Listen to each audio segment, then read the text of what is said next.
Quando a gente pensa em Bagdá hoje, o que vem à mente? Conflito, né? Mas e se eu dissesse que por 500 anos essa cidade foi o centro do mundo? Um verdadeiro farol de conhecimento e cultura que deixava qualquer outro lugar no chinelo. Vamos juntos nessa jornada para redescobrir a história esquecida de Bagdá, uma cidade que nasceu de uma visão simplesmente grandiosa.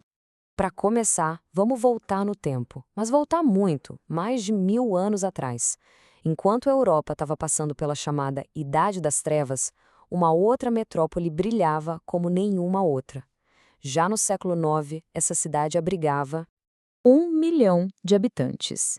É, 1 milhão! Para se ter uma ideia do que isso significa, cidades como Paris ou Londres na mesma época tinham tipo umas dezenas de milhares de pessoas no máximo. Era uma escala de vida urbana que era, sinceramente, inimaginável para o resto do mundo. E isso, claro, fazia dela a maior, a mais rica e a mais brilhante cidade do planeta. Um lugar que pulsava, que atraía as mentes mais geniais, os cientistas, os artistas do mundo todo. Essa cidade era Bagdá. Ok, mas como é que uma cidade assim tão incrível surge? Não foi um crescimento orgânico que aconteceu por acaso.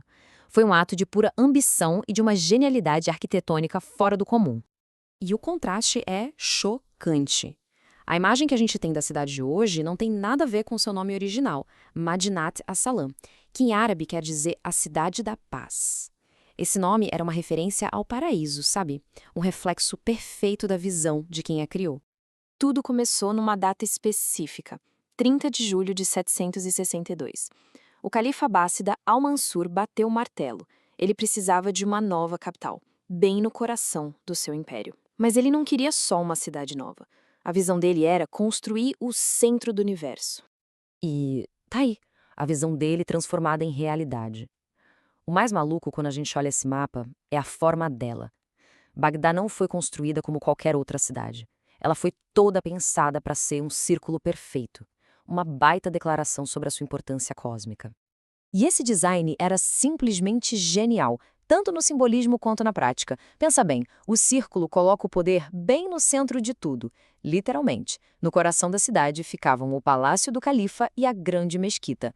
De lá saíam 4 estradas principais, cada uma apontando para um canto do império.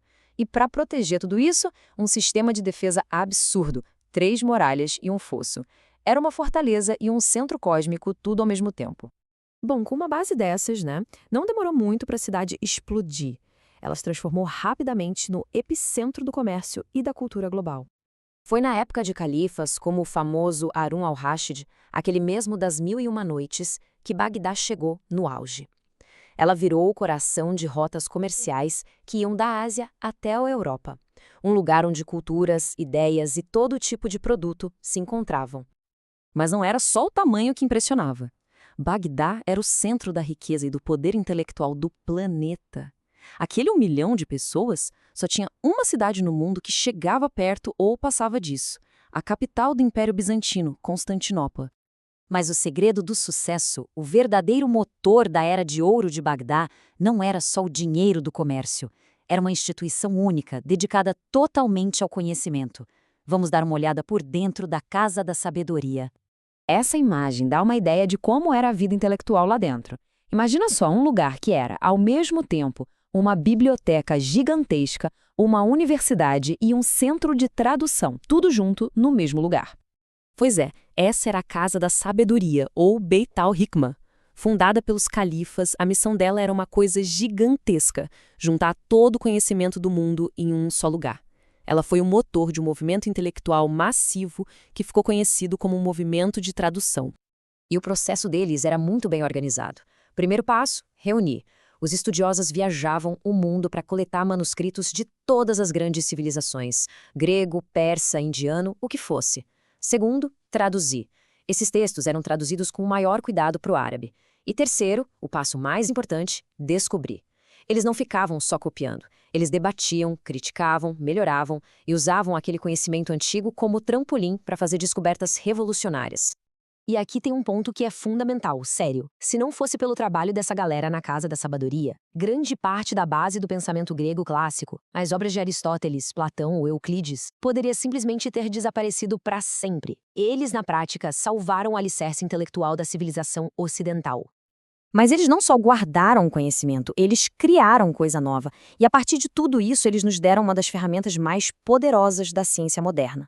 A palavra álgebra, que a gente usa até hoje, por exemplo, vem do título de um livro escrito lá em árabe.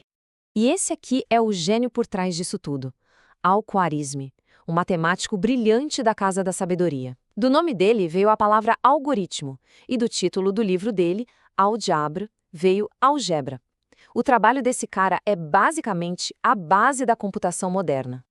Então, por 500 anos, Bagdá foi o centro do mundo. E aí, de repente, num piscar de olhos, tudo acabou. Olha só essa linha do tempo. 500 anos. Meio milênio de pura genialidade.